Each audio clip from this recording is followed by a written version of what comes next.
BRICS में इस वक्त बिजनेस फोरम लीडर्स डायलॉग चल रहा है। प्रधानमंत्री Narendra Modi. Excellencies, BRICS business समुदाय के लीडर्स, आप सबको नमस्कार। मुझे खुशी है कि दक्षिण अफ्रीका की भूमि पर रखते ही हमारे कार्यक्रम की शुरुआत ब्रिक्स बिजनेस फोरम से हो रही है। सबसे पहले मैं राष्ट्रपति रामाफोसा को उनके निमंत्रण और इस बैठक के आयोजन के लिए बहुत बहुत धन्यवाद देता हूं। ब्रिक्स बिजनेस काउंसिल को 10वीं वर्षगांठ पर बहुत बहुत बधाई और शुभकामनाएं देता हूं।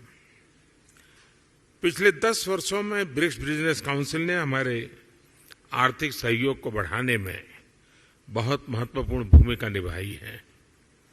2009 में जब ब्रिक्स की पहली समिट आयोजित की गई थी, तब विश्व एक बड़े आर्थिक संकट से बाहर आ रहा था।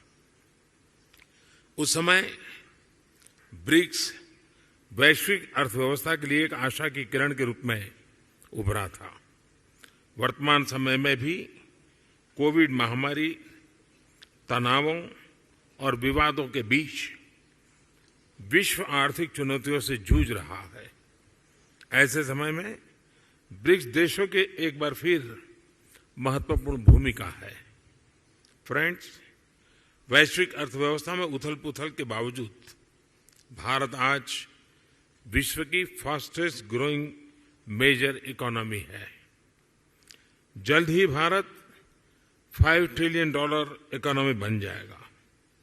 इस बात में कोई संदेह नहीं कि आने वाले वर्षों में भारत विश्व का ग्रोथ इंजन होगा। यह इसलिए है क्योंकि भारत ने आपदा और मुश्किलों के समय को आर्थिक सुधार के अवसर में परिवर्तित किया।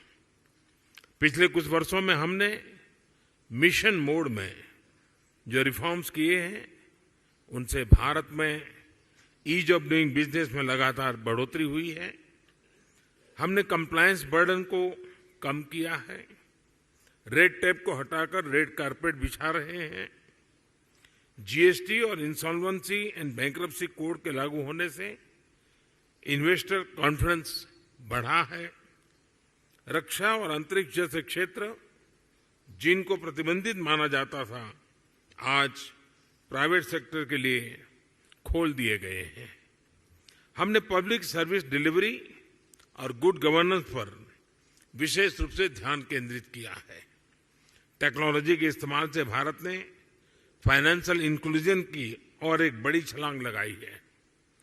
इसका सबसे अधिक लाभ हमारी ग्रामीण महिलाओं को मिला है।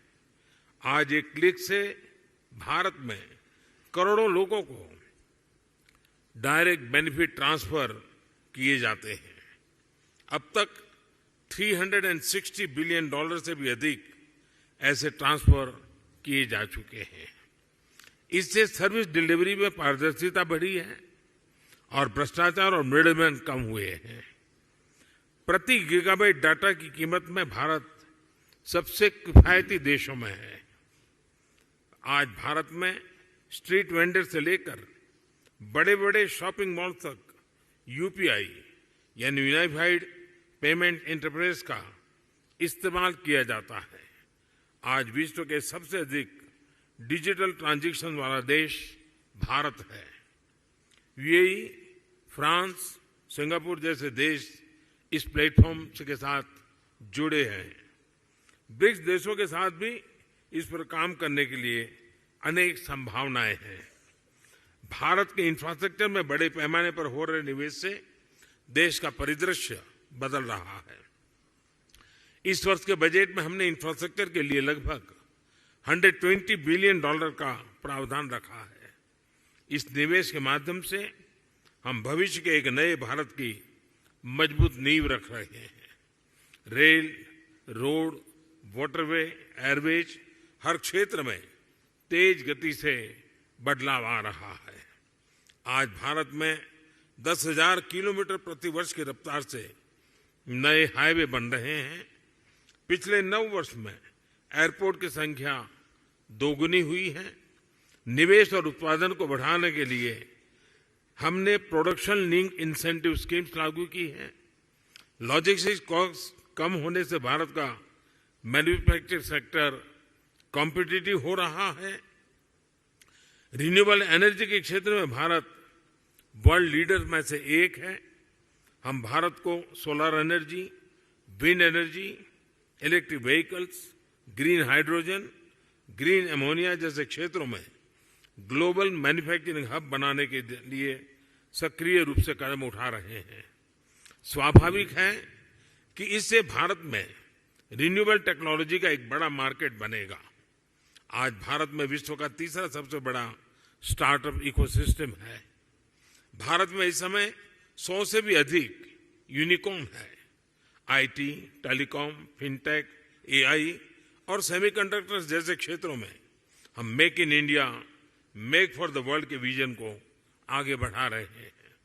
इन सभी प्रयासों का सामान्य जन के जीवन पर प्रत्यक्ष रूप से सकारात्मक प्रभाव पड़ा है। पिछले 9 वर्षों में लोगों की आय में लगभग 3 गुना वृद्धि हुई है। भारत के आर्थिक विकास में महिलाओं की सशक्त भागीदारी रही है। आईटी से लेकर स्पेस तक, बैंकिंग से लेकर हेल्थ केयर तक महिलाएं पुरुषों के साथ कंधे से कंधा मिलाकर देश की प्रगति में योगदान दे रही है। भारत के लोगों ने 2047 तक एक विकसित राष्ट्र बनाने का संकल्प लिया है। फ्रेंड्स, मैं आप सभी को भारत की विकास यात्रा में शामिल होने के लिए आमंत्रित करता हूं। कोविड महामारी ने हमें रेजिलिएंट और इंक्लूसिव सप्लाई चेन्स के महत्व को सिखाया है। इसके लिए आपसी विश्वास और पारदर्शिता बहुत ही महत्वपूर्ण है। हम एक दूसरे की ताकतों को जोड़कर पूरे विश्व, खासतौर पर ग्लोबल साउथ के कल्याण में महत्वपूर्ण योगदान दे सकते हैं। एक्सेलेंसी, मैं एक बार फिर ब्रिक्स बिजनेस जगत के लीडर्स को उनके योगदान के लिए बधाई देता हूं। इस मीटिंग के शानदार आयोजन के लिए मैं मेरे मित्र राष्ट्रपति रामाफोसा का भी आभार व्यक्त करता हूं। बहुत बहुत धन्यवाद।